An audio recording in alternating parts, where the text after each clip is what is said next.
Imagine grinding at a job for 30 years. Right. You sacrifice your youth. You basically master every single department they throw you into. You play the office politics perfectly. Exactly. You build this absolute fortress of a resume. And then one random Tuesday, you're stopped in a hallway at age 54. Oh, man. And you're just casually told you are permanently disqualified from your dream job. And why? Because you missed some, bureaucratic checkbox 3 decades ago. It's just brutal. It's the ultimate nightmare scenario. It really is. And today, we are looking at why the incoming generation of workers is looking at the so-called loyalty of older generations, and they're not seeing a virtue to be admired. Yeah, not at all. They are seeing a catastrophic, terrifying failure of time management. So welcome to the Deep Dive. Glad to be here. Our mission today for you as you listen is to examine this massive structural shift in how we view careers. Right, how we value our time, basically. Right. And really the complete fracturing of that traditional employer-employee contract. Because the friction we're seeing in the workplace right now, it isn't just about different communication styles. Right, it's deeper than that. Way deeper.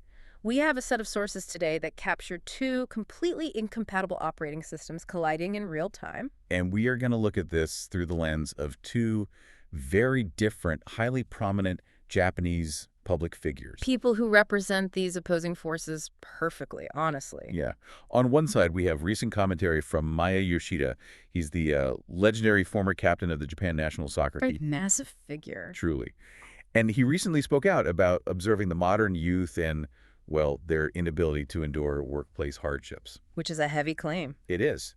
And we are going to take his warning and crash it head-on into an article detailing the career of a veteran Japanese journalist, Akira Ikegami. Right. This is the guy who spent decades putting in the grueling textbook work at the national broadcaster NHK. Only to abruptly walk away in his 50s after that exact hallway conversation I just mentioned. Decoding the why and the how behind both Yoshida's frustration and Ikegami's sudden exit, it unlocks the specific mechanics of what is happening in the broader global culture right now. It really does. We are moving from a system of long-term investments to a system of immediate, ruthless pivots. Okay, let's unpack this. The central hook for you as you're listening to this is this specific question. Right.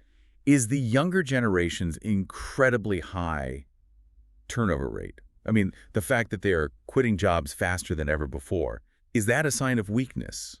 Or a lack of resilience, like some say. Exactly. Fair. Or is it a highly calculated modern survival strategy, designed to avoid the exact trap that caught the older generation? That's the core of it. So to start, we have to look at the warning from Maya Yoshida. Right. For context, if you don't follow international soccer, Yoshida is a monumental figure. He was born in 1988, so he's 37 years old. And his career is just, it's a masterclass in global survival. Yeah, 126 matches for the Japanese national team. That puts him third all time. Which is insane. Carrying the captain's armband for your country on the global stage, that carries a psychological weight that is difficult for most of us to even comprehend. Oh, absolutely. But his domestic resume is just as intense. Yeah, because Yoshida didn't just stay in the relative comfort of the Japanese league. Right. He deliberately threw himself into the deep end of international competition. Playing professionally across, 5 vastly different footballing cultures? Yeah, the Netherlands, England, Italy, Germany, and the USA. So let's break down the mechanics of what that actually means, because it's not just about, kicking a ball in different time zones. No, not at all. That means adapting to 5 different languages. 5 entirely different locker room cultures. Right. You have the intense tactical obsession and defensive rigidity of Italy. Which is notorious. Oh, yeah.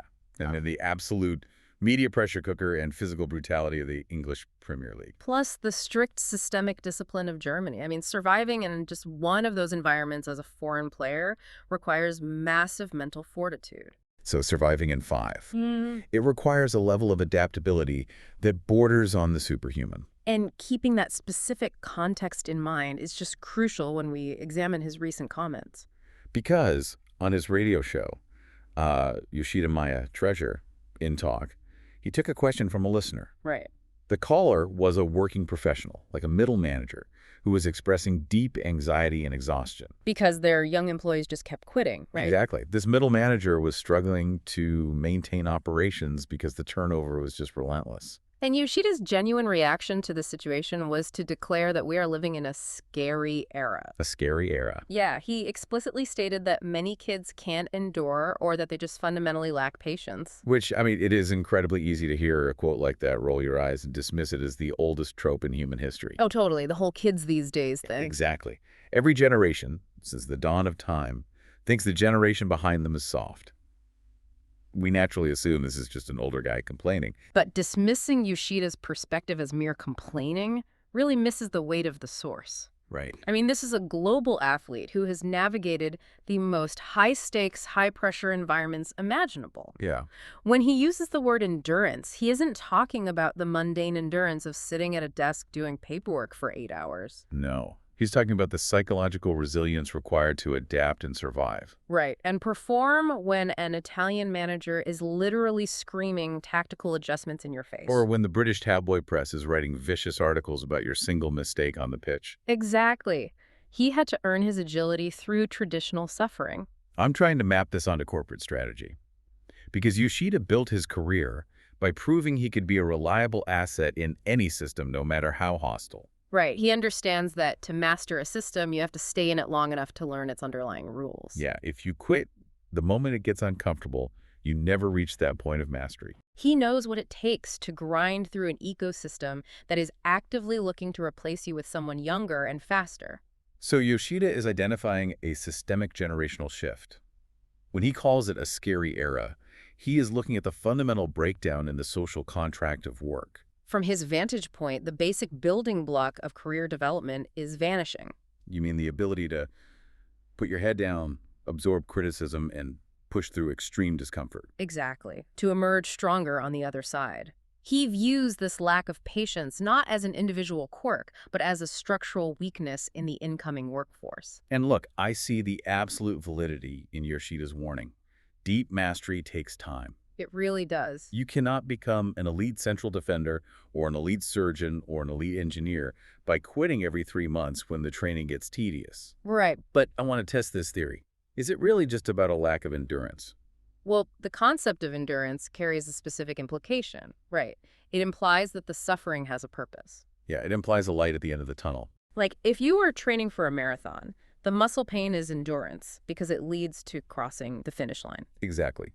So let's look at the modern job market like financial investments. Okay. Historically, workers invested their time in 30-year corporate bonds. Mm-hmm. You lock your time away, endure the low yield of the early years, and trust that it pays out a massive dividend at retirement. Right. The traditional pension and gold watch scenario. Yeah. But Gen Z seems to be treating their careers like day trading. If a stock drops 2%, or if a job shows a red flag in week 2, they sell instantly to cut their losses. They're out. So are they incapable of holding the bond, or do they just fundamentally believe the bond market is going to crash before they can cash out? That is the million-dollar question. And to answer that, to truly understand this specific fear driving this generation to sprint for the exits, we have to look at the exact blueprint of success their parents followed. We have to look at the 30-year corporate bond that they are refusing to buy. Exactly. Which brings us to the career of Akira Ikegami, which perfectly illustrates the exact mechanism of traditional corporate loyalty. Okay, so Akira Ikegami, he is 75 years old today, and he is an absolute titan in Japanese journalism. A legend. His career path is the textbook, platinum-tier blueprint for the kind of endurance Yoshida is championing. Right. Our sources detail how he graduated from Keio University's economics department. And to understand this, we have to explain the mechanism of the traditional Japanese corporate paradigm, specifically shushinkoyo, or lifetime employment. Yeah, getting into a top-tier university like Keio, that was the hardest part. Once you graduated from there, you were essentially handed a golden ticket into a massive legacy corporation. And the implicit contract of that era was profound. Yeah. You give a corporation your absolute unquestioning loyalty. You accept whatever role they assign you, regardless of your personal preference. Right. You endure the low wages of your 20s, knowing that the seniority-based wage system will heavily compensate you in your 40s and 50s. In return, the company provides absolute stability. They will not fire you, they will train you, and they will steadily march you up the hierarchy. And Ikegami signed that exact contract in 1973 when he joined NHK as a reporter.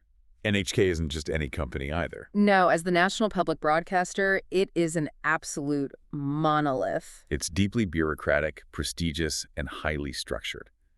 Ikegami didn't just walk in and sit at a comfortable anchor desk. Oh, definitely not. He was deployed into the absolute trenches of journalism as a social desk reporter. Our sources highlight 4 specific beats he covered: the Metropolitan Police, the Meteorological Agency, the Ministry of Education, and the Imperial Household Agency. And we really need to analyze the sheer mechanical weight of those assignments to understand the endurance he displayed. Let's do it. Covering the Metropolitan Police in traditional Japanese journalism involves something called yomawari, or night rounds. Right. It basically means waiting outside the private homes of homicide detectives at midnight, trying to build personal relationships just to get a scrap of an off-the-record scoop. That sounds grueling. It is exhausting, deeply psychological work. Then he is rotated to the Meteorological Agency.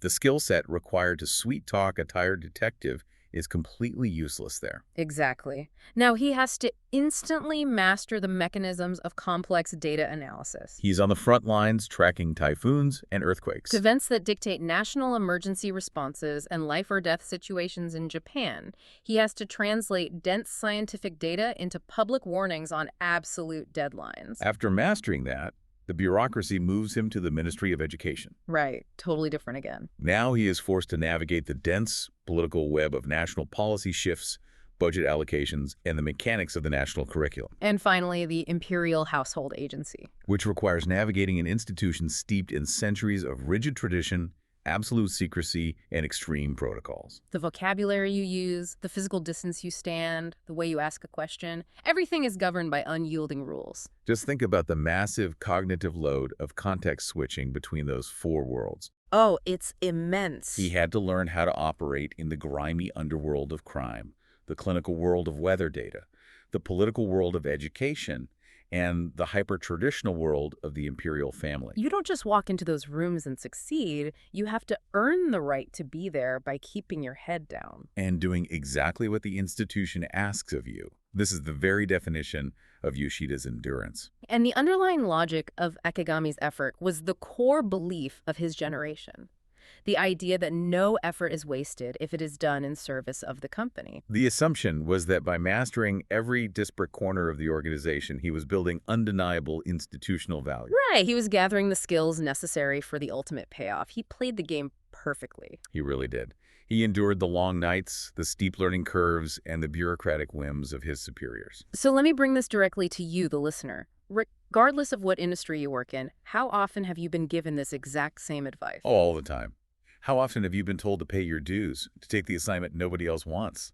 To suffer through a toxic manager for a few years because it will look good on your resume. Exactly. We are conditioned to believe that suffering through the tedious, grueling parts of a job is a moral virtue. Like it acts as a deposit into an eventual bank account of career success. But that narrative of delayed gratification served as a brilliant corporate management strategy for decades. It kept workers compliant and productive during their most energetic years. But the critical flaw in that system, the flaw that Gen Z has recognized, is that playing by the rules guarantees absolutely nothing if the rules of the game are hidden. Or if the board changes while you are playing. Precisely. Which brings us to the climax of Ikegami's NHK career and the moment that completely shatters the illusion of the 30-year corporate bond. Right. He recently appeared as a guest on a radio show, God Afternoon Ako no Ikejin ni 1000 Kai, and revealed the actual mechanical reason he left the massive safety of NHK early, at age 54. Because when a legendary figure leaves a legacy institution at 54, the public naturally assumes it is part of a grand, meticulously planned transition. Like a calculated leap to start an independent media empire, backed by massive contracts. But that wasn't the case at all. He didn't leave because he had a brilliant exit strategy mapped out. No. According to our sources, his departure was triggered by a completely random, mundane moment. He happened to be stopped in the hallway by someone inside the organization and was told some incredibly surprising words. A brief conversation in a hallway. After decades of flawlessly executing the Metropolitan Police beat, translating the meteorological data, respecting the imperial household protocols, his entire trajectory was derailed in a matter of seconds. And here's where we get to the core focus of our deep dive. The reality he discovered in that hallway was earth-shattering for someone who had dedicated their entire adult life to the principle of endurance. It really was. He realized that despite his 30 years of flawless execution, despite mastering every beat they threw at him at 54 years old, he did not possess the specific internal qualifications necessary to reach the ultimate goal he had been aiming for. We have to explain the exact bureaucratic mechanism that caused this, because large corporations, particularly media conglomerates like NHK, have incredibly rigid, siloed career tracks. Right. There is a reporter track, and there is a caster or announcer track. Ikegami wanted to be the primary voice, the anchor delivering the news and analysis. But the revelation in the hallway was that the decades he spent grinding out the hard news on the social desk didn't actually move him closer to the anchor desk. Exactly. In fact, by spending his time being the ultimate utility player for the company, he had missed the specific early career certifications or track placements required to cross over into that ultimate role. And here's where it gets really interesting. Let's use a mechanical analogy to capture the sheer panic and dread of this realization. Okay. Imagine you are playing a massive, incredibly complex, 100-hour role-playing video game. Oh, yeah. You spend weeks doing all the tedious side quests. You grind for hours to level up your character's stats. You collect all the standard armor. You're playing the game exactly as it was designed to be played. Right. Exactly. And you finally reach the door to the final boss room. You have put in the time. You try to open the door, and the screen simply says, you are missing the silver key. Devastating. You look it up online, and you realize the silver key was hidden in a random, unmarked barrel back in level 1, 30 hours of gameplay ago. Oh, man. The game's mechanics do not allow you to travel back. Your save file is locked. All those hours of grinding, all that endurance, and you physically cannot finish the game the way you intended. The psychological devastation of that moment cannot be overstated. You are suddenly forced to confront the fact that your fundamental operating principle, that hard work equals progress, was a lie. Yeah. The grinding itself was not the qualification. The endurance was just a mechanism the company used to keep you producing value for them, but it was not actually moving you toward your specific goal. And think about his age. 54. Right. In the traditional Japanese corporate structure, 55 is often the age of yakushokutene, Right, the managerial retirement age. where your salary is significantly reduced and you are quietly sidelined into advisory roles to make room for younger executives. So, learning at 54 that you are unqualified means the window isn't just closing, it is being nailed shut. We have the benefit of hindsight, obviously. We know that Ikegami's story has a triumphant second act. Yeah, after leaving NHK, he became a beloved, highly successful, independent journalist and author. He was headhunted precisely because the public loved his ability to explain complex topics, a skill he honed on those diverse beats.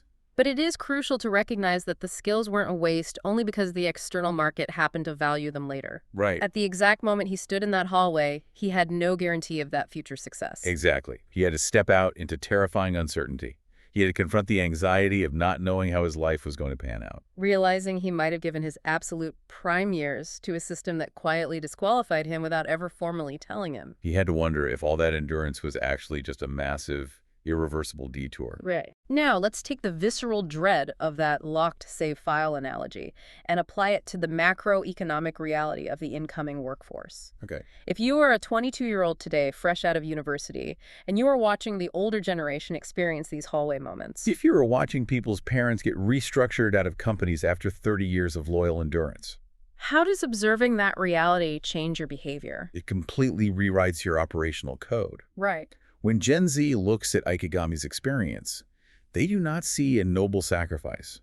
They do not see commendable endurance. They look at a 30-year grind that ends in a disqualification, and they see a catastrophic failure of time management. They're fundamentally terrified of the anxiety Ikegami must have felt in his 50s. The thought of waking up at 54, having followed all the rules, only to realize the game was rigged or that they never had a chance, is their ultimate nightmare. Therefore, their entire worldview shifts. They view any time spent enduring a bad fit, or time spent waiting in a holding pattern for a promotion that might not exist, as an unacceptable risk. This requires us to fundamentally redefine the word waste. Yeah. Because the fiction Yoshida observes is happening because the generations are speaking two completely different languages when it comes to the concept of waste. Let's analyze the traditionalists' definition of waste, using the perspective of the manager who called into Yoshida's radio show. Okay.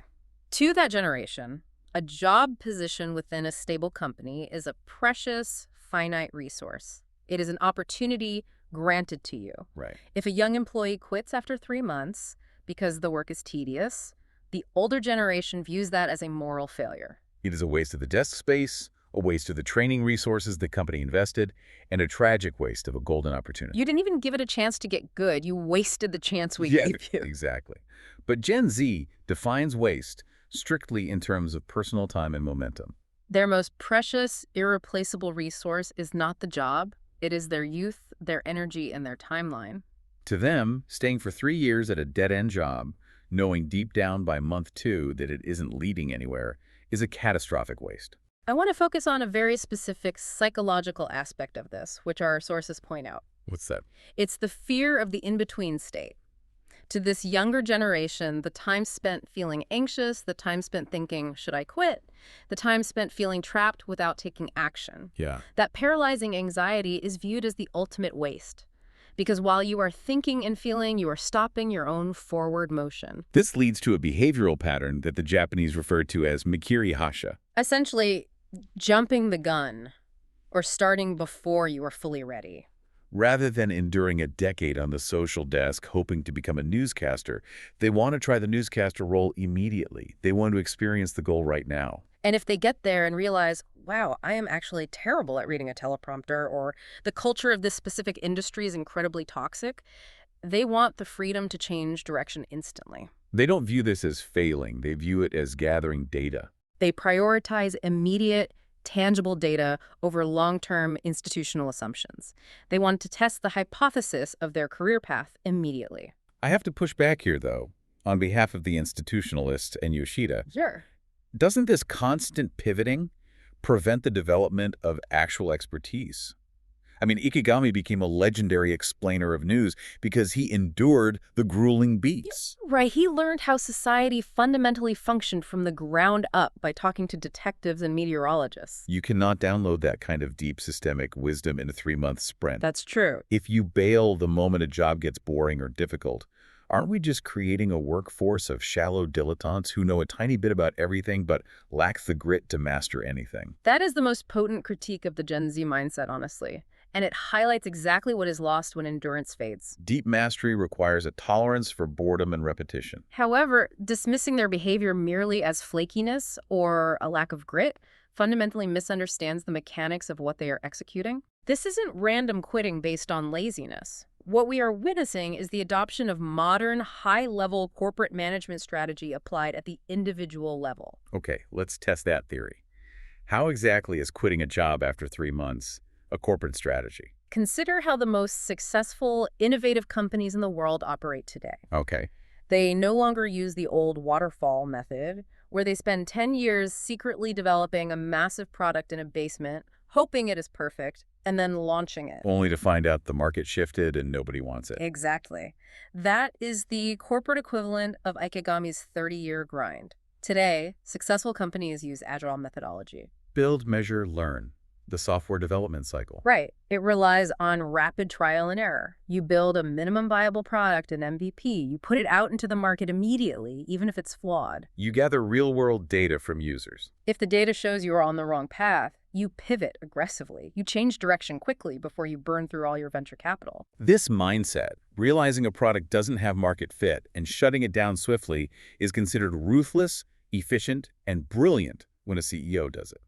So if a tech startup kills a failing software project after 3 months to save R&D money, we call them agile and write case studies about their brilliant management. But when a 23-year-old kills a failing career path after 3 months to save their own time, Yoshida calls them flaky and lacking endurance. The crucial distinction here is that young people are essentially treating themselves as startup companies. They are the CEO, the core product, and the sole investor of their own lives. They have a strictly limited amount of capital, which is their time and energy in their 20s and 30s. They are running personal MVPs. They're jumping into jobs to find product market fit for their specific skills and interests. When the middle manager calls into Yoshida's radio show, frustrated that the kids are quitting, they're looking at it through the lens of institutional loyalty.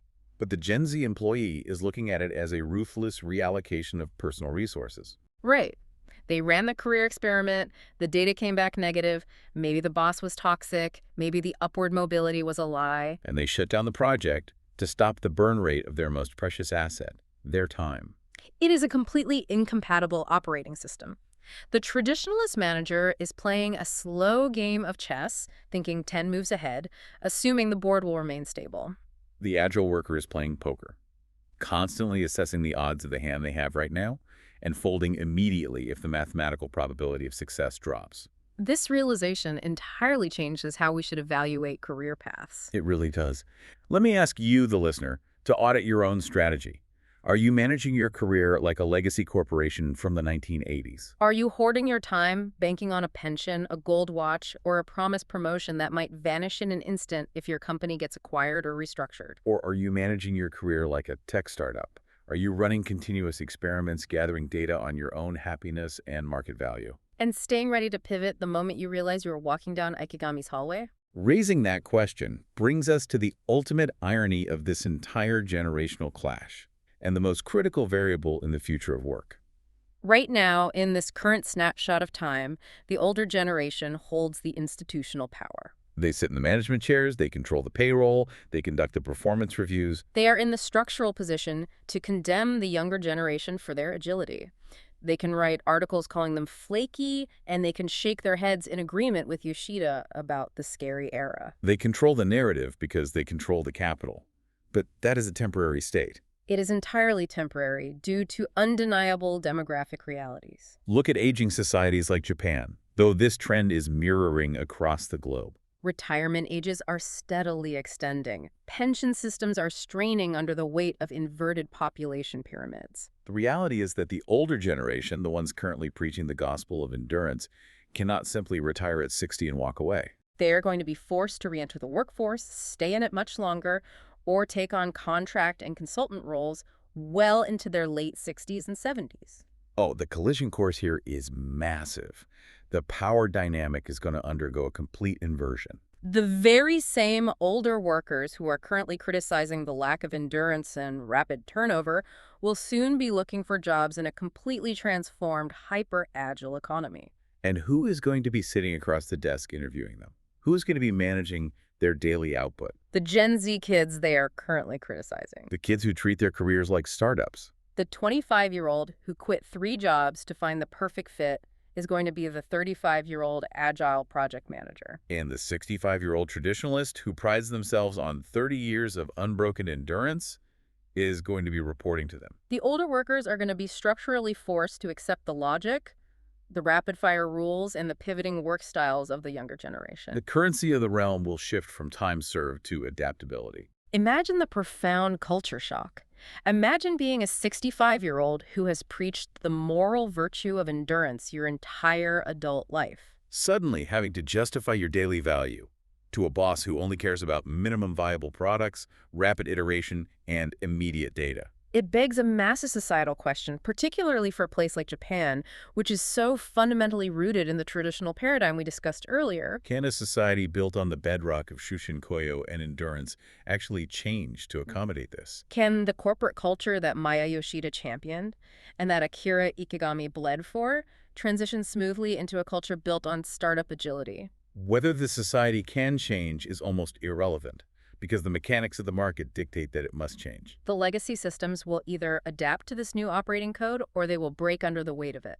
The incoming workforce has fundamentally seen behind the curtain. They have looked at the hallway. They know what potentially waits at the end of a 30-year blind grind, and they are categorically refusing to walk that path. If we pull all these analytical threads together, what does this actually mean for us? Maya Yoshida's observation is absolutely accurate. Endurance, defined as blind loyalty to a single institution over decades, is fading rapidly. The incoming workforce does not have the patience for it. But analyzing Akira Ikigami's hallway revelation proves exactly why it is fading. It isn't a moral failing.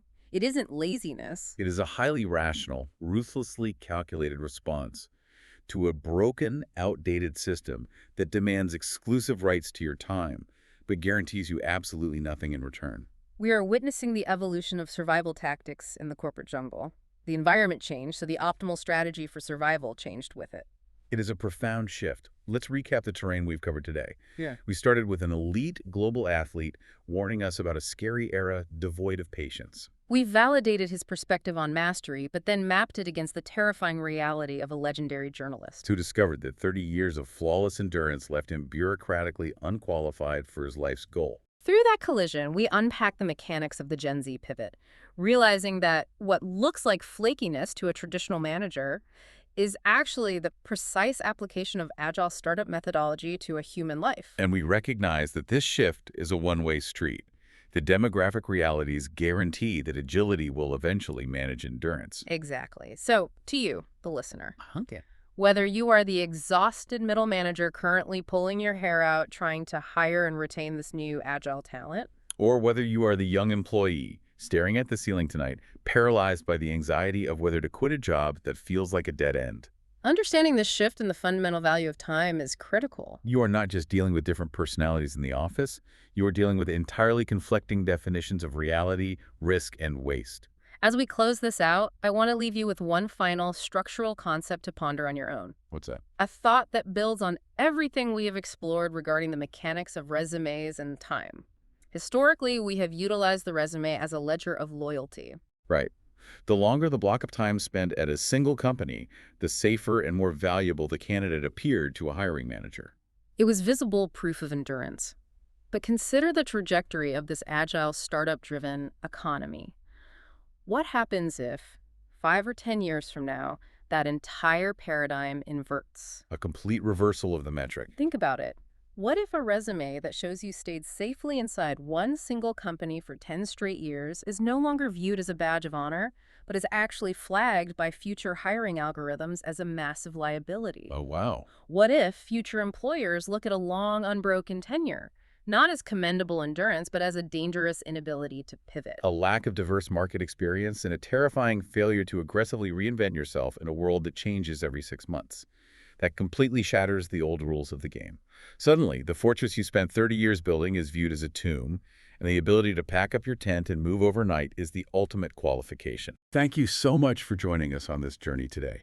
Keep questioning the structural rules of the game you're playing, keep examining the hidden sources of your own professional anxiety, and most importantly, keep digging into the incredible, shifting world of ideas around you. We will catch you on the next deep dive.